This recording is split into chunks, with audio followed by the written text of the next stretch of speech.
किसानां दे दिलां दे अंदर बल रही सी। उस हक नूं बेकाबू करदिआं जिस तरीके दे नाल पूरे भारत दे विचों किसान चले ते हुण दिल्ली तक उन्हां ने अपनी पहुंच नूं बरकरार कर लिया है।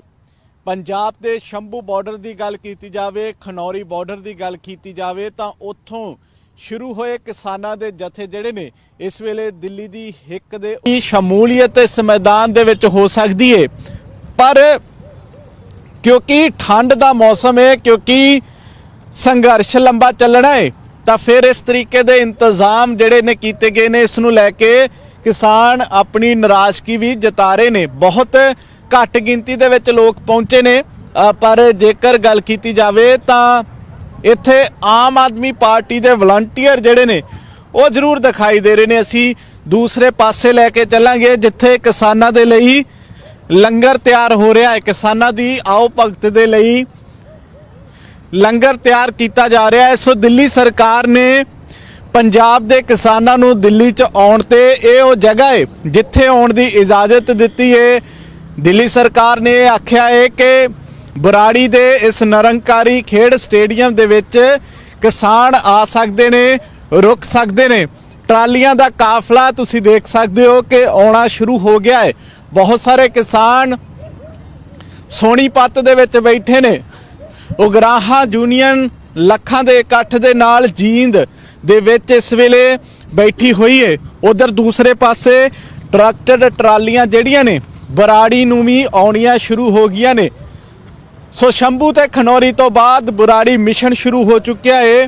तो इस मिशन दे विच की कुछ हासिल हुंदा है ये देखण वाली गल होवेगी। पंजाबियां दा जोश जिस तरीके दे नाल सानू देखण नूं मिलिया सी, वो जोश इस विशाल रड़े मैदान दे विच किस तरीके दे नाल गूंजेगा ये भी देखण वाली गल होवेगी। सो दिल्ली सरकार ने यह ऐलान किया सी कि बराड़ी दे खेड स्टेडियम दे विच पंजाब दे किसान आ सकते ने, रुक सकते ने, ते किसान हुण आउणे शुरू हो गए ने। उधर भी कुछ लोग जिहड़े सन इकट्ठे हुए सन। इधर भी ट्रालियां ट्रैक्टर ट्रालियां दे उत्ते बैठे किसान जिहड़े ने आउणे शुरू हो चुके ने। सो देखना होवेगा कि किसान इस गल नूं मनदे ने जां फिर नहीं, क्योंकि दो जगह उन्हां वल्लों दस्सियां गईयां सन किसान जथेबंदियां वल्लों धरना देण दे लई। पहली रामलीला मैदान ते फिर जंतर मंतर दोनों ही मंगां नूं ठुकरा दिता गया। ते एक नवीं जगह ये विशाल मैदान है, लखां दा इकट्ठ तां इत्थे जरूर हो सकदा है, पर किसी भी तरीके दे इंतजाम जिहड़े ने इस जगह तो भी होने ने, क्योंकि ठंड दे विच पार्टी दा चिन्ह किसी पार्टी दा झंडा लैके नहीं आउणा। अज पहले ही दिन तुसीं आम आदमी पार्टी दीयां टोपियां पा के आ गए, की जताउणा चाहुंदे हो? देखो असी तो एक फर्ज दे नाल आए हैं कि ਜਿਹੜੇ ਸਾਡੇ किसान फर्ज दे नाल आए हो। फर्ज दे नाल किसान जथेबंदियां ने आख्या सी हो सकता है कि किसान जथेबंदियां दे आगू थोड़ी देर दे विच पहुंच जाण। उन्हां दा तां पहला इतराज ही किसी भी पार्टी दे चुनावी चिन्ह दे नाल सी, किसी भी पार्टी दे चुनावी निशान दे नाल सी, चाहे वो आम आदमी पार्टी हैगी। इत्थे असी खाण लई ते उन्हां दे रहण दी व्यवस्था दे लई पूरी टीम साडी जिहड़ी है वो लगी हुई है। आम आदमी पार्टी दे नाल तुसीं जुड़े हुए हो। ये अंदोलन रामलीला मैदान दे विच लंबा चलदा है, जंतर मंतर दे उत्ते भी धरने तुसीं दित्ते होणगे। तुहानूं लगदा है कि सही जगह है किसी संघर्ष नूं लड़न दे लई? बिल्कुल ठीक बात है कि ये ऐसा संघर्ष किसान का हो, और किसान ही सबसे पहला कदम हमारी जिंदगी का किसान है, और हम किसान के साथ हर तन मन धन से किसान के साथ रहेंगे। तुहानूं नहीं लगता कि रामलीला मैदान या फिर जंतर मंतर की जगह निश्चित होनी चाहिए सी इस संघर्ष के लिए? बिल्कुल होनी चाहिए। ये केंद्र की सरकार ये झूठे वादे कर रही है, और जिस तरह किसान को ये हर बार झूठे वादे करके वोट लेती है और किसान का कोई भी उद्धार नहीं करती और अपनी बातों पे खरे नहीं उतरते हैं, और उस पे पूरे भारत का किसान और भारत की जनता किसान के साथ है। हर सूरत से किसान के साथ लड़ेंगे, किसान के साथ मरेंगे। इस बिल को पास नहीं होने देंगे। किवें दे इंतजाम किवें दे कीते हुए ने, क्योंकि हज़ारां दी गिनती दे विच किसान आ रहे ने। अजे तां इतराज है कि असीं इस जगह दे उत्ते नहीं जाना, है रड़ा मैदान है, इत्थे असीं इस मौसम दे विच संघर्ष नूं लंबिया नहीं खिच सकदे। ਕਿਵੇਂ ਦੇ ਇੰਤਜ਼ਾਮ ਨੇ ਕਿਸਾਨਾਂ ਦੀ ਆਓ ਭਗਤ ਨੂੰ ਲੈ ਕੇ? ਅੱਜ ਰਾਤ ਨੂੰ ਪੂਰੀ ਟੈਂਟ ਦੀ ਵਿਵਸਥਾ ਕਰੀ ਜਾ ਰਹੀ ਹੈ ਸਰਕਾਰ ਵੱਲੋਂ ਔਰ ਦੂਸਰਾ ਖਾਣੇ ਦੀ ਵਿਵਸਥਾ ਅਜੇ ਟੈਂਪਰੇਰੀ ਤਰੀਕੇ ਤੇ ਕਰੀ ਜਾ ਰਹੀ ਹੈ। ਕੱਲ ਤੋਂ ਇੱਥੇ ਵਿਸ਼ਾਲ ਤਾਦਾਦ ਦੇ ਵਿੱਚ ਲੰਗਰ ਲਗਾਇਆ ਜਾਏਗਾ, ਹਰ ਚੀਜ਼ ਦਾ ਉਹਨਾਂ ਨੂੰ ਸੁਵਿਧਾ ਦਿੱਤੀ ਜਾਏਗੀ। ਟਾਇਲਟ ਦੇ ਨੇਤਾ हम तो खड़े हैं, हम तो खड़े हैं। ਪਰ ਪੰਜਾਬ ਦੇ ਲੋਕਾਂ ਨੇ ਜਿਨ੍ਹਾਂ ਨੂੰ ਵੋਟਾਂ ਪਾਈਆਂ ਉਹ ਤਾਂ ਨਹੀਂ ਆਏ ਪੰਜਾਬ ਤੋਂ ਪੰਜਾਬ ਦੇ ਕਿਸਾਨਾਂ ਦੇ ਨਾਲ। उन्हें भी आना पड़ेगा और जैसे हम यहाँ खड़े हैं, जितने भी हरियाणा और पंजाब के लोग हैं और सारे राजनीतिक लोग हैं, सबको किसान के साथ आना चाहिए, एकजुट होकर किसान के साथ आना चाहिए। जिस तरह से आपने कहा ये जगह उनके लिए सुटेबल है, मैं कहता हूं कि सुटेबल नहीं है। उनकी मांग जो है रामलीला मैदान की, जंतर मंतर की है, लेकिन ये केंद्र में जो झूठी सरकार बैठी है उन्हें नहीं आने दे रही है। लेकिन कहीं ना कहीं अरविंद केजरीवाल ने एक हिम्मत करी है कि दिल्ली में कम से कम एंट्री तो उनकी हो रही है। जिस तरह से उनकी एंट्री बंद कर रखी है, एक बारी उनका संघर्ष दिल्ली तक तो पहुंच रहा है। मैं आपसे ये कहना चाहता हूँ, केंद्र सरकार के जो भाजपा सरकार हरियाणा में भी थी, आपने देखा होगा हरियाणा के अंदर उनके ऊपर लाठियां बरसाई गई हैं, पानी की बौछार की गई है, आंसू गैस के गोले छोड़े गए हैं। तो हमने दिल्ली के अंदर ये कहा कि किसानों का हम स्वागत करते हैं, आप आइए, हम उनके साथ हैं और आगे का अगर रास्ता भी जाना होगा तो हम उनके साथ खड़े रहेंगे हमेशा। ਸੋ ਬਿਲਕੁਲ ਇਹ ਜਿਹੜੇ दिल्ली की 2 करोड़ जनता ਜੀ जी जो जी। अरविंद केजरीवाल के साथ में है, वो दिल्ली की 2 करोड़ जनता हमारे हरियाणा और पंजाब के किसानों के साथ में एक चट्टान की तरह खड़ी है। ਪੰਜਾਬ ਤੋਂ ਆਏ ਹੋ ਤੁਸੀਂ? ਹਾਂਜੀ ਸਰ, ਪੰਜਾਬ ਤੋਂ ਕਿੱਥੋਂ ਆਏ ਹੋ ਪੰਜਾਬ ਤੋਂ? ਅਸੀਂ ਸ਼ੰਭੂ ਮੋਰਚੇ ਤੋਂ। ਕਿਸਾਨ ਸੰਘਰਸ਼ ਦੇ ਵਿੱਚ ਸ਼ੁਰੂ ਤੋਂ ਹੀ ਨਾਲ ਸੀ? ਅਸੀਂ 58 ਦਿਨ ਤੋਂ ਲਗਾਤਾਰ ਸਰਦਾਰ ਸਿਮਰਨ ਸਿੰਘ ਮਾਨ ਦੇ ਵੱਲੋਂ ਅਸੀਂ ਜਿਹੜਾ ਸ਼ੰਭੂ ਮੋਰਚੇ ਉੱਪਰ ਬੈਠੇ ਹਾਂ 58 ਦਿਨ ਤੋਂ ਲਗਾਤਾਰ। ਤੇ ਹੁਣ ਇੱਥੇ ਪਹੁੰਚੇ ਹੋ, ਕੀ ਲੱਗ ਰਿਹਾ ਹੈ ਕਿ ਸਹੀ ਜਗ੍ਹਾ ਦਿੱਤੀ ਗਈ ਹੈ ਕਿਸਾਨਾਂ ਨੂੰ ਸੰਘਰਸ਼ ਦੇ ਲਈ? ਨਹੀਂ, ਇਹ ਜਿਹੜੀ ਜਗ੍ਹਾ ਗਈ ਇਹਨੂੰ ਅਸੀਂ ਮੁੱਢ ਤੋਂ ਨਕਾਰਦੇ ਹਾਂ, ਕਿਉਂਕਿ ਇਹ ਜਿਹੜਾ ਨਿਰੰਕਾਰੀ ਭਵਨ ਆ ਇਹ ਸਾਡੇ ਸਿੱਖਾਂ ਦਾ ਕਾਤਲ ਆ। ਇਹਨਾਂ ਨਾਲ ਸਾਡੀ ਕੋਈ ਮੁੱਢ ਤੋਂ ਸਾਡੀ ਇਹਨਾਂ ਨਾਲ ਕੋਈ ਬਾਹ ਹੋਣੀਗੀ, ਇਹਨੂੰ ਅਸੀਂ ਮੁੱਢ ਤੋਂ ਨਕਾਰ ਕੇ ਅਸੀਂ ਪ੍ਰੋਗਰਾਮ ਨਹੀਂ ਕਰਨਾ। ਦੂਸਰੀ ਗੱਲ, ਅਸੀਂ ਦੁਪਹਿਰੇ ਪਹੁੰਚ ਗਏ ਸੀ ਇੱਥੇ ਟਰੈਕਟਰ ਟਰਾਲੀ ਲੈ ਕੇ, ਤੇ ਪੂਰੇ ਮੋਰਚੇ ਲੱਗੇ ਜਿਹੜੇ ਹੋਏਗੇ ਸੀਗੇ ਉਹ ਨਾਕੇ ਤੋੜ ਕੇ, ਤੇ ਸਾਨੂੰ ਪੁਲਿਸ ਨੇ ਅਰੈਸਟ ਕੀਤਾ ਸੀਗਾ। ਉਸ ਤੋਂ ਬਾਅਦ ਦੇ ਵਿੱਚ ਹੁਣ ਅਸੀਂ ਆਪਣੀ ਗੱਡੀਆਂ ਟਰੈਕਟਰ ਛਡਾ ਕੇ ਲੈ ਕੇ ਆਏ ਆ। ਸਾਡੇ ਜਿਹੜੇ ਵੀਰ ਓਪੋਜੀਸ਼ਨ ਦੇ ਵਿੱਚ ਬੈਠੇ ਨੇ, ਇੱਥੇ ਦੀ ਸਰਕਾਰ ਵੀ ਚੱਲਦੀ ਹੈ, ਇਹਨੂੰ ਜੀ ਆਇਆਂ, ਧੰਨਵਾਦ। ਤੇ ਇਹਨਾਂ ਨੇ ਇੱਕ ਇਹ ਵੀ ਗੱਲ ਕੀਤੀ ਹੈ ਕਿ ਅਸੀਂ ਜਿਹੜੀ ਸਾਡੀ 2 ਕਰੋੜ ਜਾਂ ਜਿੰਨੀ ਵੀ ਇਹਦੀ ਪਾਰਟੀ ਦੇ ਵਰਕਰ ਤੇ ਅਹੁਦੇਦਾਰ ਨੇ ਉਹ ਕਿਸਾਨਾਂ ਦੇ ਨਾਲ ਖੜੇ ਨੇ, ਅਸੀਂ ਇਹਨਾਂ ਦਾ ਧੰਨਵਾਦ ਵੀ ਕਰਦੇ ਹਾਂ। ਪਰ ਇੱਕ ਗੱਲ ਦੀ ਸਮਝ ਨਹੀਂ ਲੱਗੀ, ਜੇ ਇਹਨਾਂ ਦਾ 2 ਕਰੋੜ ਇਹ ਸਾਡੇ ਨਾਲ ਖੜੇ ਨੇ ਤਾਂ ਹੁਣ ਤੱਕ ਇਹ ਜੰਤਰ ਮੰਤਰ ਤੇ ਕਿਉਂ ਨਹੀਂ ਬੈਠੇ, ਜਾਂ ਰਾਮਲੀਲਾ ਮੈਦਾਨ ਦੇ ਵਿੱਚ ਕਿਉਂ ਨਹੀਂ 1 ਕਰੋੜ ਲੱਖ ਲੈ ਕੇ ਬੈਠੇ, ਜਾਂ 1 ਲੱਖ ਲੈ ਕੇ ਬੰਦਾ ਬੈਠ ਜਾਂਦੇ। ਸੋ ਇਹ ਇਤਰਾਜ਼ ਨੇ ਆਮ ਆਦਮੀ ਪਾਰਟੀ ਦੇ ਨਾਲ। 2022 ਦੀਆਂ ਇਲੈਕਸ਼ਨਾਂ ਨੇ, ਪੰਜਾਬ ਦੇ ਲੋਕ ਆ ਰਹੇ ਨੇ, ਸਿਰਾਂ ਦੇ ਉੱਤੇ ਟੋਪੀਆਂ ਸਜਾ ਲੀਆਂ, ਇੱਥੇ ਅਰਵਿੰਦ ਕੇਜਰੀਵਾਲ ਦੇ ਵੱਡੇ ਕੱਟ ਆਊਟਸ ਨੇ, ਹੱਥਾਂ ਦੇ ਵਿੱਚ ਆਮ ਆਦਮੀ ਪਾਰਟੀ ਦੇ ਝੰਡੇ ਨੇ। ਚੁਣਾਵੀ ਏਜੰਡਾ ਤਾਂ ਨਹੀਂ ਭਾਲ ਰਹੇ ਤੁਸੀਂ, ਕਿਉਂਕਿ ਕਿਸਾਨਾਂ ਨੂੰ ਇਹ ਮਨਜ਼ੂਰ ਨਹੀਂ ਹੈ, ਕਿਸਾਨ ਮਜ਼ਦੂਰ ਨਹੀਂ ਕਰਨਗੇ ਕਿ ਤੁਸੀਂ ਚੁਣਾਵੀ पहला दिन है।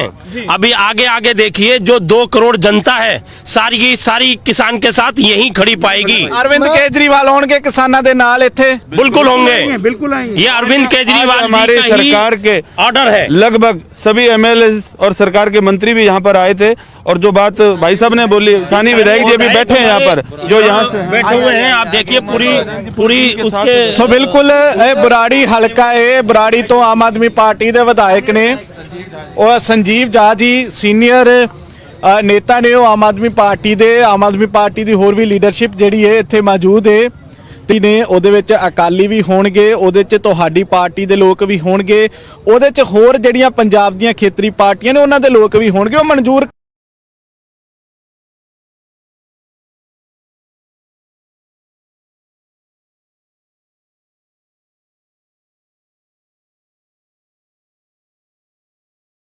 ਲਾਉਣਗੇ ਕਿਸਾਨਾਂ ਦੇ ਨਾਲ ਇੱਥੇ? बिल्कुल होंगे, बिल्कुल आएंगे। ये अरविंद केजरीवाल हमारी जी का ही सरकार के ऑर्डर है। लगभग सभी एमएलए और सरकार के मंत्री भी यहाँ पर आए थे और जो बात भाई साहब ने बोली, सानी विधायक जी भी बैठे हैं यहाँ पर, जो यहाँ से बैठे हुए हैं, आप देखिए पूरी उसके। ਸੋ ਬਿਲਕੁਲ ਇਹ ਬਰਾੜੀ ਹਲਕਾ ਹੈ, ਬਰਾੜੀ ਤੋਂ ਆਮ ਆਦਮੀ ਪਾਰਟੀ ਦੇ ਵਿਧਾਇਕ ਨੇ ਉਹ ਸੰਜੀਵ ਜਾ ਜੀ, ਸੀਨੀਅਰ ਨੇਤਾ ਨੇ ਉਹ ਆਮ ਆਦਮੀ ਪਾਰਟੀ ਦੀ ਹੋਰ ਵੀ ਲੀਡਰਸ਼ਿਪ ਜਿਹੜੀ ਹੈ ਇੱਥੇ ਮੌਜੂਦ ਹੈ ਨੇ। ਉਹਦੇ ਵਿੱਚ ਅਕਾਲੀ ਵੀ ਹੋਣਗੇ, ਉਹਦੇ 'ਚ ਤੁਹਾਡੀ ਪਾਰਟੀ ਦੇ ਲੋਕ ਵੀ ਹੋਣਗੇ, ਉਹਦੇ 'ਚ ਹੋਰ ਜਿਹੜੀਆਂ ਪੰਜਾਬ ਦੀਆਂ ਖੇਤਰੀ ਪਾਰਟੀਆਂ ਨੇ ਉਹਨਾਂ ਦੇ ਲੋਕ ਵੀ ਹੋਣਗੇ। ਉਹ ਮਨਜ਼ੂਰ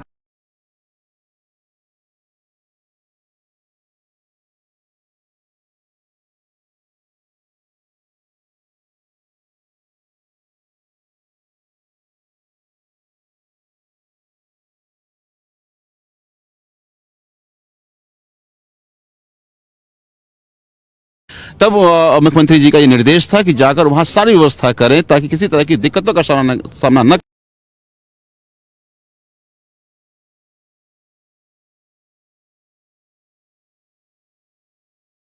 ਸਰਕਾਰ ਵੱਲੋਂ ਔਰ ਦੂਸਰਾ ਖਾਣੇ ਦੀ ਵਿਵਸਥਾ ਅਜੇ ਟੈਂਪਰੇਰੀ ਤਰੀਕੇ ਤੇ ਕਰੀ ਜਾ ਰਹੀ ਹੈ। ਕੱਲ ਤੋਂ ਇੱਥੇ ਵਿਸ਼ਾਲ ਤਾਦਾਦ ਦੇ ਵਿੱਚ ਲੰਗਰ ਲਗਾਇਆ ਜਾਏਗਾ। ਹਰ ਚੀਜ਼ ਦਾ ਉਹਨਾਂ ਨੂੰ ਸੁਵਿਧਾ ਦਿੱਤੀ ਜਾਏਗੀ। ਟਾਇਲਟ ਦੇ ਨੇਤਾ हम तो खड़े हैं, हम तो खड़े हैं। ਪਰ ਪੰਜਾਬ ਦੇ ਲੋਕਾਂ ਨੇ ਜਿਨ੍ਹਾਂ ਨੂੰ ਵੋਟਾਂ ਪਾਈਆਂ ਉਹ ਤਾਂ ਨਹੀਂ ਆਏ ਪੰਜਾਬ ਤੋਂ ਪੰਜਾਬ ਦੇ ਕਿਸਾਨਾਂ ਦੇ ਨਾਲ। उन्हें भी आना पड़ेगा और जैसे हम यहाँ खड़े हैं, जितने भी हरियाणा और पंजाब के लोग हैं और सारे राजनीतिक लोग हैं, सबको किसान के साथ आना चाहिए, एकजुट होकर किसान के साथ आना चाहिए। जिस तरह से आपने कहा ये जगह उनके लिए सुटेबल है, मैं कहता हूं कि सुटेबल नहीं है। उनकी मांग जो है रामलीला मैदान की, जंतर मंतर की है, लेकिन ये केंद्र में जो झूठी सरकार बैठी है उन्हें नहीं आने दे रही है। लेकिन कहीं ना कहीं अरविंद केजरीवाल ने एक हिम्मत करी है कि दिल्ली में कम से कम एंट्री तो उनकी हो रही है। जिस तरह से उनकी एंट्री बंद कर रखी है, एक बारी उनका संघर्ष दिल्ली तक तो पहुंच रहा है। मैं आपसे ये कहना चाहता हूँ, केंद्र सरकार के जो भाजपा सरकार हरियाणा में भी थी, आपने देखा होगा हरियाणा के अंदर उनके ऊपर लाठियां बरसाई गई हैं, पानी की बौछार की गई है, आंसू गैस के गोले छोड़े गए हैं। तो हमने दिल्ली के अंदर ये कहा कि किसानों का हम स्वागत करते हैं, आप आइए, आप उनके साथ हैं और आगे का अगर रास्ता भी जाना होगा तो हम उनके साथ खड़े रहेंगे हमेशा। ਸੋ ਬਿਲਕੁਲ ਇਹ ਜਿਹੜੇ दिल्ली की 2 करोड़ जनता ਜੀ जी जो जी। अरविंद केजरीवाल के साथ में है, वो दिल्ली की 2 करोड़ जनता हमारे हरियाणा और पंजाब के किसानों के साथ में एक चट्टान की तरह खड़ी है। ਪੰਜਾਬ ਤੋਂ ਆਏ ਹੋ ਤੁਸੀਂ? ਹਾਂਜੀ ਸਰ, ਪੰਜਾਬ ਤੋਂ ਕਿੱਥੋਂ ਆਏ ਹੋ ਪੰਜਾਬ ਤੋਂ? ਅਸੀਂ ਸ਼ੰਭੂ ਮੋਰਚੇ ਤੋਂ। ਕਿਸਾਨ ਸੰਘਰਸ਼ ਦੇ ਵਿੱਚ ਸ਼ੁਰੂ ਤੋਂ ਹੀ ਨਾਲ ਸੀ? ਅਸੀਂ 58 ਦਿਨ ਤੋਂ ਲਗਾਤਾਰ ਸਰਦਾਰ ਸਿਮਰਨ ਸਿੰਘ ਮਾਨ ਦੇ ਵੱਲੋਂ ਅਸੀਂ ਜਿਹੜਾ ਸ਼ੰਭੂ ਮੋਰਚੇ ਉੱਪਰ ਬੈਠੇ ਹਾਂ 58 ਦਿਨ ਤੋਂ ਲਗਾਤਾਰ। ਤੇ ਹੁਣ ਇੱਥੇ ਪਹੁੰਚੇ ਹੋ, ਕੀ ਲੱਗ ਰਿਹਾ ਹੈ ਕਿ ਸਹੀ ਜਗ੍ਹਾ ਦਿੱਤੀ ਗਈ ਹੈ ਕਿਸਾਨਾਂ ਨੂੰ ਸੰਘਰਸ਼ ਦੇ ਲਈ? ਨਹੀਂ, ਇਹ ਜਿਹੜੀ ਜਗ੍ਹਾ ਗਈ ਇਹਨੂੰ ਅਸੀਂ ਮੁੱਢ ਤੋਂ ਨਕਾਰਦੇ ਹਾਂ, ਕਿਉਂਕਿ ਇਹ ਜਿਹੜਾ ਨਿਰੰਕਾਰੀ ਭਵਨ ਆ ਇਹ ਸਾਡੇ ਸਿੱਖਾਂ ਦਾ ਕਾਤਲ ਆ। ਇਹਨਾਂ ਨਾਲ ਸਾਡੀ ਕੋਈ ਮੁੱਢ ਤੋਂ ਸਾਡੀ ਇਹਨਾਂ ਨਾਲ ਕੋਈ ਬਾਹ ਹੋਣੀਗੀ। ਇਹਨੂੰ ਅਸੀਂ ਮੁੱਢ ਤੋਂ ਨਕਾਰ ਕੇ ਅਸੀਂ ਪ੍ਰੋਗਰਾਮ ਨਹੀਂ ਕਰਨਾ। ਦੂਸਰੀ ਗੱਲ, ਅਸੀਂ ਦੁਪਹਿਰੇ ਪਹੁੰਚ ਗਏ ਸੀ ਇੱਥੇ ਟਰੈਕਟਰ ਟਰਾਲੀ ਲੈ ਕੇ, ਤੇ ਪੂਰੇ ਮੋਰਚੇ ਲੱਗੇ ਜਿਹੜੇ ਹੋਏਗੇ ਸੀਗੇ ਉਹ ਨਾਕੇ ਤੋੜ ਕੇ ਤੇ ਸਾਨੂੰ ਪੁਲਿਸ ਨੇ ਅਰੈਸਟ ਕੀਤਾ ਸੀਗਾ। ਉਸ ਤੋਂ ਬਾਅਦ ਦੇ ਵਿੱਚ ਹੁਣ ਅਸੀਂ ਆਪਣੀ ਗੱਡੀਆਂ ਟਰੈਕਟਰ ਛਡਾ ਕੇ ਲੈ ਗਏ ਆ। ਸਾਡੇ ਜਿਹੜੇ ਵੀਰ ਓਪੋਜੀਸ਼ਨ ਦੇ ਵਿੱਚ ਬੈਠੇ ਨੇ, ਇੱਥੋਂ ਦੀ ਸਰਕਾਰ ਵੀ ਚੱਲਦੀ ਹੈ, ਇਹਨੂੰ ਜੀ ਆਇਆਂ, ਧੰਨਵਾਦ। ਤੇ ਇਹਨਾਂ ਨੇ ਇੱਕ ਇਹ ਵੀ ਗੱਲ ਕੀਤੀ ਹੈ ਕਿ ਅਸੀਂ ਜਿਹੜੀ ਸਾਡੀ 2 ਕਰੋੜ ਜਾਂ ਜਿੰਨੀ ਵੀ ਇਹਦੀ ਪਾਰਟੀ ਦੇ ਵਰਕਰ ਤੇ ਅਹੁਦੇਦਾਰ ਨੇ ਉਹ ਕਿਸਾਨਾਂ ਦੇ ਨਾਲ ਖੜੇ ਨੇ, ਅਸੀਂ ਇਹਨਾਂ ਦਾ ਧੰਨਵਾਦ ਵੀ ਕਰਦੇ ਹਾਂ। ਪਰ ਇੱਕ ਗੱਲ ਦੀ ਸਮਝ ਨਹੀਂ ਲੱਗੀ, ਜੇ ਇਹਨਾਂ ਦਾ 2 ਕਰੋੜ ਸਾਡੇ ਨਾਲ ਖੜੇ ਨੇ ਤਾਂ ਹੁਣ ਤੱਕ ਅਸੀਂ ਜੰਤਰ ਮੰਤਰ ਤੇ ਕਿਉਂ ਨਹੀਂ ਬੈਠੇ, ਜਾਂ ਰਾਮਲੀਲਾ ਮੈਦਾਨ ਦੇ ਵਿੱਚ ਕਿਉਂ ਨਹੀਂ 1 ਕਰੋੜ ਲੈ ਕੇ ਬੈਠੇ, ਜਾਂ 1 ਲੱਖ ਲੈ ਕੇ ਬੰਦਾ ਬੈਠ ਜਾਂਦੇ। ਸੋ ਇਹ ਇਤਰਾਜ਼ ਨੇ ਆਮ ਆਦਮੀ ਪਾਰਟੀ ਦੇ ਨਾਲ। 2022 ਦੀਆਂ ਇਲੈਕਸ਼ਨਾਂ ਨੇ, ਪੰਜਾਬ ਦੇ ਲੋਕ ਆ ਰਹੇ ਨੇ, ਸਿਰਾਂ ਦੇ ਉੱਤੇ ਟੋਪੀਆਂ ਸਜਾ ਲੀਆਂ। ਇੱਥੇ ਅਰਵਿੰਦ ਕੇਜਰੀਵਾਲ ਦੇ ਵੱਡੇ ਕੱਟ ਆਊਟਸ ਨੇ, ਹੱਥਾਂ ਦੇ ਵਿੱਚ ਆਮ ਆਦਮੀ ਪਾਰਟੀ ਦੇ ਝੰਡੇ ਨੇ। ਚੁਣਾਵੀ ਏਜੰਡਾ ਤਾਂ ਨਹੀਂ ਭਾਲ ਰਹੇ ਤੁਸੀਂ, ਕਿਉਂਕਿ ਕਿਸਾਨਾਂ ਨੂੰ ਇਹ ਮਨਜ਼ੂਰ ਨਹੀਂ ਹੈ। ਕਿਸਾਨ ਮਜ਼ਦੂਰ ਨਹੀਂ ਕਰਨਗੇ ਕਿ ਤੁਸੀਂ ਚੁਣਾਵੀ पहला दिन है। अभी आगे आगे देखिए, जो 2 करोड़ जनता है सारी की सारी किसान के साथ यही खड़ी पाएगी। अरविंद केजरीवाल होंगे किसानों के नाल इत्थे? बिल्कुल होंगे, बिल्कुल आएंगे। ये अरविंद केजरीवाल हमारे जी का ही सरकार के ऑर्डर है। लगभग सभी एमएलए और सरकार के मंत्री भी यहाँ पर आए थे और जो बात भाई साहब ने बोली, सानी विधायक जी भी बैठे हैं यहाँ पर, जो यहाँ से बैठे हुए हैं, आप देखिए पूरी उसके। सो बिल्कुल बुराड़ी हलका है, बुराड़ी तो आम आदमी पार्टी के विधायक ने और संजीव झा जी सीनियर नेता ने, आम आदमी पार्टी ਦੀ ਹੋਰ ਵੀ ਲੀਡਰਸ਼ਿਪ ਜਿਹੜੀ ਹੈ ਇੱਥੇ ਮੌਜੂਦ ਹੈ ਨੇ। ਉਹਦੇ ਵਿੱਚ ਅਕਾਲੀ ਵੀ ਹੋਣਗੇ, ਉਹਦੇ 'ਚ ਤੁਹਾਡੀ ਪਾਰਟੀ ਦੇ ਲੋਕ ਵੀ ਹੋਣਗੇ, ਉਹਦੇ 'ਚ ਹੋਰ ਜਿਹੜੀਆਂ ਪੰਜਾਬ ਦੀਆਂ ਖੇਤਰੀ ਪਾਰਟੀਆਂ ਨੇ ਉਹਨਾਂ ਦੇ ਲੋਕ ਵੀ ਹੋਣਗੇ। ਉਹ ਮਨਜ਼ੂਰ कि निरंकारी ये हमारे बुराड़ी ग्राउंड में ये लोग आएंगे, यहाँ आने की परमिशन दिल्ली पुलिस ने दिया है। तब मुख्यमंत्री जी का ये निर्देश था कि जाकर वहाँ सारी व्यवस्था करें ताकि किसी तरह की दिक्कतों का सामना न करना पड़े जो किसान यहाँ आते हैं। ਜਾਂ ਫਿਰ ਹੋਰ ਜਿਹੜੇ ਸੂਬਿਆਂ ਤੋਂ ਆ ਰਹੇ ਨੇ, ਉਹ ਜਿੰਨਾ ਵੀ ਲੰਬਾ ਸਮਾਂ ਇਸ ਸੰਘਰਸ਼ ਦੇ ਵਿੱਚ ਇਸ ਜਗ੍ਹਾ ਦੇ ਉੱਤੇ ਰਹਿਣਾ ਚਾਹਣ ਤਾਂ ਆਸਾਨ ਤਰੀਕੇ ਦੇ ਨਾਲ ਰਹਿ ਸਕਦੇ ਨੇ। ਕੁਝ ਨੌਜਵਾਨ ਜਿਹੜੇ ਨੇ ਉਹ ਪੰਜਾਬ ਤੋਂ ਪਹੁੰਚਣੇ ਸ਼ੁਰੂ ਹੋ ਚੁੱਕੇ ਨੇ।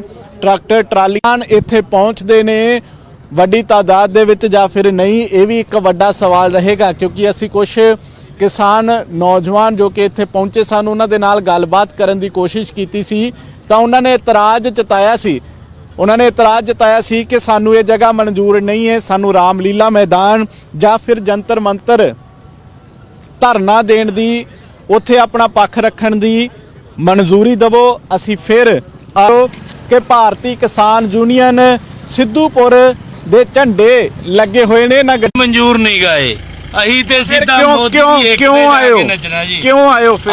ਆਏ ਹੁਣ ਜਾਮ ਲੱਗੇ ਪਏ ਨੇ ਤੇ ਜਾਮ ਦੀ ਸਥਿਤੀ ਨੂੰ ਘਰਾਓ ਕਰਕੇ ਸਾਨੂੰ ਵਾੜਿਆ ਹੀ ਇੱਥੇ ਲਿਆ ਕੇ ਸਾਨੂੰ ਅੱਗੇ ਜਾਣ ਨਹੀਂ ਅੱਛਾ, ਜਦੋਂ ਇਹ ਸੰਘਰਸ਼ ਚੱਲ ਰਿਹਾ ਸੀ ਬਾਈ ਜੀ, ਇੱਕੋ ਗੱਲ ਹੋ ਰਹੀ ਸੀ ਕਿ ਸੰਘਰਸ਼ ਦੇ ਵਿੱਚ ਕਿਸੇ ਪਾਰਟੀ ਦਾ ਝੰਡਾ ਨਹੀਂ ਆਵੇਗਾ, ਕਿਸੇ ਪਾਰਟੀ ਦੀ ਗੱਲ ਨਹੀਂ ਹੋਵੇਗੀ।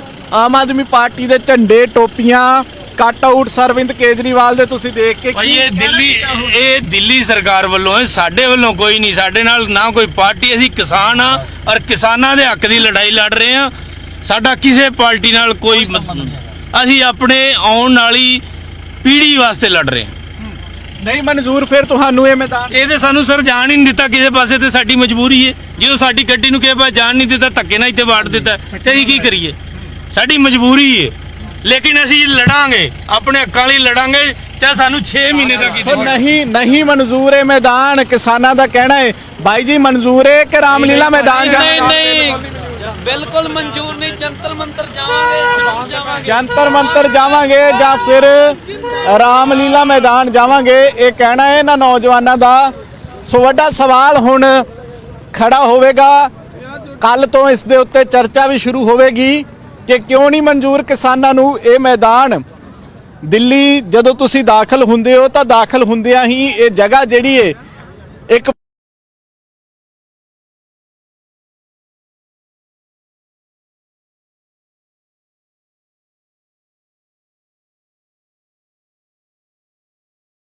ਸਾਨੂੰ ਬਾਹਰ ਲੱਗਦੀ ਹੈ। ਅਸੀਂ ਜਿੱਥੇ ਮੰਗਾ ਮਨਾਉਣਾ ਹੈ ਦੇਖਣ ਆਏ ਸੀ, ਵੈਸੇ ਹੀ ਦੇਖਣ ਆਏ ਸੀ ਕਿ ਦੇਖਣੇ ਆਏ ਸੀ। ਬਿਲਕੁਲ ਦੇਖਣੇ ਆਏ ਸੀ, ਦੇਖ ਕੇ ਇਹ ਜਗ੍ਹਾ ਕਿਹੋ ਜਿਹੀ। ਹੁਣ ਕਿੱਥੇ ਜਾਣਾ? ਹੁਣ ਅਸੀਂ ਟਰਾਲੀਆਂ ਕੋਲੇ ਚੱਲੇ ਆ।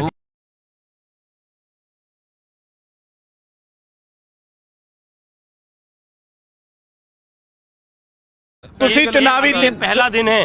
अभी आगे आगे देखिए, जो 2 करोड़ जनता है सारी की सारी किसान के साथ यहीं खड़ी पाएगी। अरविंद केजरीवाल होंगे किसानों के नाल इत्थे? बिल्कुल होंगे, बिल्कुल आएंगे। ये अरविंद केजरीवाल हमारे सरकार के ऑर्डर है। लगभग सभी एमएलए और सरकार के मंत्री भी यहाँ पर आए थे, और जो बात भाई साहब ने बोली, सानी विधायक जी भी बैठे हैं यहाँ पर, जो यहाँ से बैठे हुए हैं, आप देखिए पूरी उसके। सो बिल्कुल बुराड़ी हलका है, बुराड़ी तो आम आदमी पार्टी के विधायक ने और संजीव झा जी सीनियर नेता ने, आम आदमी पार्टी की होर भी लीडरशिप जिहड़ी है इत्थे मौजूद है ने। ਉਹਦੇ ਵਿੱਚ ਅਕਾਲੀ ਵੀ ਹੋਣਗੇ, ਉਹਦੇ 'ਚ ਤੁਹਾਡੀ ਪਾਰਟੀ ਦੇ ਲੋਕ ਵੀ ਹੋਣਗੇ, ਉਹਦੇ 'ਚ ਹੋਰ ਜਿਹੜੀਆਂ ਪੰਜਾਬ ਦੀਆਂ ਖੇਤਰੀ ਪਾਰਟੀਆਂ ਨੇ ਉਹਨਾਂ ਦੇ ਲੋਕ ਵੀ ਹੋਣਗੇ। ਉਹ ਮਨਜ਼ੂਰ कि निरंकारी ये हमारे बुराड़ी ग्राउंड में ये लोग आएंगे, यहाँ आने की परमिशन दिल्ली पुलिस ने दिया है। तब मुख्यमंत्री जी का ये निर्देश था कि जाकर वहाँ सारी व्यवस्था करें ताकि किसी तरह की दिक्कतों का सामना न करना पड़े जो किसान यहाँ आते हैं। ਜਾਂ ਫਿਰ ਹੋਰ ਜਿਹੜੇ ਸੂਬਿਆਂ ਤੋਂ ਆ ਰਹੇ ਨੇ, ਉਹ ਜਿੰਨਾ ਵੀ ਲੰਬਾ ਸਮਾਂ ਇਸ ਸੰਘਰਸ਼ ਦੇ ਵਿੱਚ ਇਸ ਜਗ੍ਹਾ ਦੇ ਉੱਤੇ ਰਹਿਣਾ ਚਾਹਣ ਤਾਂ ਆਸਾਨ ਤਰੀਕੇ ਦੇ ਨਾਲ ਰਹਿ ਸਕਦੇ ਨੇ। ਕੁਝ ਨੌਜਵਾਨ ਜਿਹੜੇ ਨੇ ਉਹ ਪੰਜਾਬ ਤੋਂ ਪਹੁੰਚਣੇ ਸ਼ੁਰੂ ਹੋ ਚੁੱਕੇ ਨੇ, ਟਰੈਕਟਰ ਟਰਾਲੀਆਂ ਇੱਥੇ ਪਹੁੰਚਦੇ ਨੇ ਵੱਡੀ ਤਾਦਾਦ ਦੇ ਵਿੱਚ ਜਾਂ ਫਿਰ ਨਹੀਂ, ਇਹ ਵੀ ਇੱਕ ਵੱਡਾ ਸਵਾਲ ਰਹੇਗਾ। ਕਿਉਂਕਿ ਅਸੀਂ ਕੁਝ ਕਿਸਾਨ ਨੌਜਵਾਨ ਜੋ ਕਿ ਇੱਥੇ ਪਹੁੰਚੇ ਸਨ ਉਹਨਾਂ ਦੇ ਨਾਲ ਗੱਲਬਾਤ ਕਰਨ ਦੀ ਕੋਸ਼ਿਸ਼ ਕੀਤੀ ਸੀ ਤਾਂ ਉਹਨਾਂ ਨੇ ਇਤਰਾਜ਼ ਜਤਾਇਆ ਸੀ ਕਿ ਸਾਨੂੰ ਇਹ ਜਗ੍ਹਾ ਮਨਜ਼ੂਰ ਨਹੀਂ ਹੈ, ਸਾਨੂੰ ਰਾਮਲੀਲਾ ਮੈਦਾਨ ਜਾਂ ਫਿਰ ਜੰਤਰ ਮੰਤਰ ਧਰਨਾ ਦੇਣ ਦੀ, ਉੱਥੇ ਆਪਣਾ ਪੱਖ ਰੱਖਣ ਦੀ ਮਨਜ਼ੂਰੀ ਦਿਵੋ। ਅਸੀਂ ਫਿਰ ਆਓ ਕਿ ਭਾਰਤੀ ਕਿਸਾਨ ਯੂਨੀਅਨ ਸਿੱਧੂਪੁਰ ਦੇ ਝੰਡੇ ਲੱਗੇ ਹੋਏ ਨੇ ਨਾ। ਮਨਜ਼ੂਰ ਨਹੀਂ ਗਏ ਅਹੀਂ ਤੇ ਸਿੱਧਾ ਕਿਉਂ ਆਏ ਹੋ? ਨੱਚਣਾ ਜੀ ਕਿਉਂ ਆਏ ਹੋ ਫਿਰ? ਆਏ ਹੁਣ ਜਾਮ ਲੱਗੇ ਪਏ ਨੇ ਤੇ ਜਾਮ ਦੀ ਸਥਿਤੀ ਨੂੰ ਘਰਾਓ ਕਰਕੇ ਸਾਨੂੰ ਵਾੜਿਆ ਹੀ ਇੱਥੇ ਲਿਆ ਕੇ। ਸਾਨੂੰ ਅੱਗੇ ਜਾਣ ਨਹੀਂ। ਜਦੋਂ ਇਹ ਸੰਘਰਸ਼ ਚੱਲ ਰਿਹਾ ਸੀ ਬਾਈ ਜੀ, ਇੱਕੋ ਗੱਲ ਹੋ ਰਹੀ ਸੀ ਕਿ ਸੰਘਰਸ਼ ਦੇ ਵਿੱਚ ਕਿਸੇ ਪਾਰਟੀ ਦਾ ਝੰਡਾ ਨਹੀਂ ਆਵੇਗਾ, ਕਿਸੇ ਪਾਰਟੀ ਦੀ ਗੱਲ ਨਹੀਂ ਹੋਵੇਗੀ। ਆਮ ਆਦਮੀ ਪਾਰਟੀ ਦੇ ਝੰਡੇ, ਟੋਪੀਆਂ, ਕੱਟ ਆਊਟ ਅਰਵਿੰਦ ਕੇਜਰੀਵਾਲ ਦੇ ਤੁਸੀਂ ਦੇਖ ਕੇ ਭਾਈ ਇਹ ਦਿੱਲੀ ਸਰਕਾਰ ਵੱਲੋਂ ਹੈ, ਸਾਡੇ ਵੱਲੋਂ ਕੋਈ ਨਹੀਂ। ਸਾਡੇ ਨਾਲ ਨਾ ਕੋਈ ਪਾਰਟੀ, ਅਸੀਂ ਕਿਸਾਨ ਆ ਔਰ ਕਿਸਾਨਾਂ ਦੇ ਹੱਕ ਦੀ ਲੜਾਈ ਲੜ ਰਹੇ ਆ। ਸਾਡਾ ਕਿਸੇ ਪਾਰਟੀ ਨਾਲ ਕੋਈ ਅਸੀਂ ਆਪਣੇ ਆਉਣ ਵਾਲੀ ਪੀੜ੍ਹੀ ਵਾਸਤੇ ਲੜ ਰਹੇ ਹਾਂ। ਨਹੀਂ ਮਨਜ਼ੂਰ ਫਿਰ ਤੁਹਾਨੂੰ ਇਹ ਮੈਦਾਨ? ਇਹ ਤੇ ਸਾਨੂੰ ਸਰ ਜਾਣ ਹੀ ਨਹੀਂ ਦਿੱਤਾ ਕਿਸੇ ਪਾਸੇ, ਤੇ ਸਾਡੀ ਮਜਬੂਰੀ ਹੈ। ਜਦੋਂ ਸਾਡੀ ਗੱਡੀ ਨੂੰ ਕਿਸੇ ਪਾਸੇ ਜਾਣ ਨਹੀਂ ਦਿੱਤਾ, ਧੱਕੇ ਨਾਲ ਇੱਥੇ ਵਾੜ ਦਿੱਤਾ, ਤੇ ਅਸੀਂ ਕੀ ਕਰੀਏ? ਸਾਡੀ ਮਜਬੂਰੀ ਹੈ, ਲੇਕਿਨ ਅਸੀਂ ਲੜਾਂਗੇ, ਆਪਣੇ ਹੱਕਾਂ ਲਈ ਲੜਾਂਗੇ, ਚਾਹੇ ਸਾਨੂੰ 6 ਮਹੀਨੇ ਤੱਕ ਸੋ ਨਹੀਂ ਮਨਜ਼ੂਰ ਹੈ ਮੈਦਾਨ। ਕਿਸਾਨਾਂ ਦਾ ਕਹਿਣਾ ਹੈ ਬਾਈ ਜੀ ਮਨਜ਼ੂਰ ਹੈ ਕਿ ਰਾਮਲੀਲਾ ਮੈਦਾਨ ਨਹੀਂ ਜਾਣਾ? ਨਹੀਂ ਬਿਲਕੁਲ ਮਨਜ਼ੂਰ ਨਹੀਂ। ਜੰਤਰ ਮੰਤਰ ਜਾਵਾਂਗੇ, ਜ਼ਰੂਰ ਜਾਵਾਂਗੇ। ਜੰਤਰ ਮੰਤਰ ਜਾਵਾਂਗੇ ਜਾਂ ਫਿਰ ਰਾਮਲੀਲਾ ਮੈਦਾਨ ਜਾਵਾਂਗੇ, ਇਹ ਕਹਿਣਾ ਹੈ ਇਹਨਾਂ ਨੌਜਵਾਨਾਂ ਦਾ। ਸੋ ਵੱਡਾ ਸਵਾਲ ਹੁਣ ਖੜਾ ਹੋਵੇਗਾ, ਕੱਲ ਤੋਂ ਇਸ ਦੇ ਉੱਤੇ ਚਰਚਾ ਵੀ ਸ਼ੁਰੂ ਹੋਵੇਗੀ ਕਿ ਕਿਉਂ ਨਹੀਂ ਮਨਜ਼ੂਰ ਕਿਸਾਨਾਂ ਨੂੰ ਇਹ ਮੈਦਾਨ। ਦਿੱਲੀ ਜਦੋਂ ਤੁਸੀਂ ਦਾਖਲ ਹੁੰਦੇ ਹੋ ਤਾਂ ਦਾਖਲ ਹੁੰਦਿਆਂ ਹੀ ਇਹ ਜਗ੍ਹਾ ਜਿਹੜੀ ਹੈ ਇੱਕ ਸਾਨੂੰ ਬਾਹਰ ਲੱਗਦੀ ਹੈ। ਅਸੀਂ ਜਿੱਥੇ ਮੰਗਾ ਮਨਾਉਣ ਆਏ ਦੇਖਣ ਆਏ ਸੀ, ਵੈਸੇ ਹੀ ਦੇਖਣ ਆਏ ਸੀ ਕਿ ਦੇਖਣੇ ਆਏ ਸੀ। ਬਿਲਕੁਲ ਦੇਖਣੇ ਆਏ ਸੀ, ਦੇਖ ਕੇ ਇਹ ਜਗ੍ਹਾ ਕਿਹੋ ਜਿਹੀ। ਹੁਣ ਕਿੱਥੇ ਜਾਣਾ? ਹੁਣ ਅਸੀਂ ਟਰਾਲੀਆਂ ਕੋਲੇ ਚੱਲੇ ਆ। ਇਸ ਜਗ੍ਹਾ ਦੇ ਵੱਲ ਹੋਵੇਗਾ ਜਾਂ ਫਿਰ ਨਹੀਂ ਹੋਵੇਗਾ, ਵੱਡਾ ਸਵਾਲ ਹੈ। ਅਸੀਂ ਜਿੰਨੇ ਵੀ ਲੋਕਾਂ ਦੇ ਨਾਲ ਗੱਲਬਾਤ ਕੀਤੀ ਹੈ, ਜੋ ਪੰਜਾਬ ਤੋਂ ਆਏ ਨੇ, ਹਰਿਆਣੇ ਤੋਂ ਆਏ ਨੇ, ਕਿਸਾਨੀ ਸੰਘਰਸ਼ ਦੇ ਵਿੱਚ ਨੇ, ਸਾਰਿਆਂ ਦੀ ਇੱਕੋ ਰਾਏ, ਸੋਨੀਪਤ ਤੋਂ ਦਾਖਲ ਹੁੰਦੇ ਹੋ ਕਰਨਾਲ ਬਾਈਪਾਸ ਤੋਂ ਤਾਂ ਖੱਬੇ ਹੱਥ ਨੂੰ ਮੁੜ ਕੇ ਇਸ ਜਗ੍ਹਾ ਦੇ ਵੱਲ ਤੁਸੀਂ ਬਹੁਤ ਆਰਾਮ ਦੇ ਨਾਲ ਪਹੁੰਚ ਜਾਂਦੇ ਹੋ ਤੇ ਵੱਡਾ ਸਾਰਾ ਮੈਦਾਨ ਹੈ, ਲੱਖਾਂ ਦਾ ਇਕੱਠ ਵੀ ਇੱਥੇ ਹੋ ਸਕਦਾ ਹੈ। ਪਰ ਕਿਸਾਨਾਂ ਦਾ ਕਹਿਣਾ ਹੈ ਕਿ ਅਸੀਂ ਧਰਨਾ ਦਿੱਲੀ ਦੇ ਬਾਹਰ ਨਹੀਂ, ਦਿੱਲੀ ਦੀ ਹਿੱਕ ਤੇ ਲਾਉਣ ਆਏ ਆ। ਦਿੱਲੀ ਦੇ ਅੰਦਰ ਜਾ ਕੇ ਧਰਨਾ ਲਾਵਾਂਗੇ, ਉੱਥੇ ਜਾ ਕੇ ਆਪਣੇ ਹੱਕਾਂ ਦੀ ਅਸੀਂ ਨਹੀਂ ਆਵਾਂਗੇ। ਸੋ ਕੀ ਕੁਝ ਹੋਵੇਗਾ ਇਸ ਸਾਰੇ ਫੈਸਲੇ ਤੋਂ ਬਾਅਦ, ਕਿਸਾਨਾਂ ਦੇ ਇਸ ਰੁਖ ਤੋਂ ਬਾਅਦ, ਤੇ ਇਸ ਜਗ੍ਹਾ ਦੇ ਉੱਤੇ ਕਿਸਾਨ ਇਕੱਠੇ ਹੋਣਗੇ ਜਾਂ ਫਿਰ ਨਹੀਂ, ਆਉਣ ਵਾਲਾ ਸਮਾਂ ਦੱਸੇਗਾ। ਫਿਲਹਾਲ ਸ਼ੰਭੂ ਤੋਂ ਬਾਅਦ ਖਨੌਰੀ ਤੇ ਖਨੌਰੀ ਤੋਂ ਬਾਅਦ ਬੁਰਾੜੀ ਦੇ ਵਿੱਚ ਕਿਸ ਤਰੀਕੇ ਦੇ ਦ੍ਰਿਸ਼ ਦੇਖਣ ਨੂੰ ਮਿਲਦੇ ਨੇ, ਕਿਸਾਨੀ ਸੰਘਰਸ਼ ਦਾ ਕਿਹੜਾ ਰੂਪ ਦੇਖਣ ਨੂੰ ਮਿਲਦਾ ਹੈ, ਜਾਂ ਫਿਰ ਇਹ ਸਿਰਫ ਇੱਕ ਸਿਆਸੀ ਤਾਮ ਝਾਮ ਤੱਕ ਬੁਰਾੜੀ ਦਾ ਇੱਕ ਖੇਡ ਮੈਦਾਨ ਰਹਿ ਜਾਂਦਾ ਹੈ, ਇਹ ਤਾਂ ਆਉਣ ਵਾਲਾ ਸਮਾਂ ਹੀ ਦੱਸੇਗਾ। ਫਿਲਹਾਲ ਕਿਸਾਨੀ ਸੰਘਰਸ਼ ਦੀਆਂ ਹੋਰ ਕਹਾਣੀਆਂ, ਹੋਰ ਤਸਵੀਰਾਂ ਨੂੰ ਦੇਖਣ ਦੇ ਲਈ ਤੁਸੀਂ ਇੱਦਾਂ ਹੀ ਜੁੜੇ ਰਹੋ ਰੋਜ਼ਾਨਾ ਸਪੋਕਸਮੈਨ ਦੇ ਨਾਲ।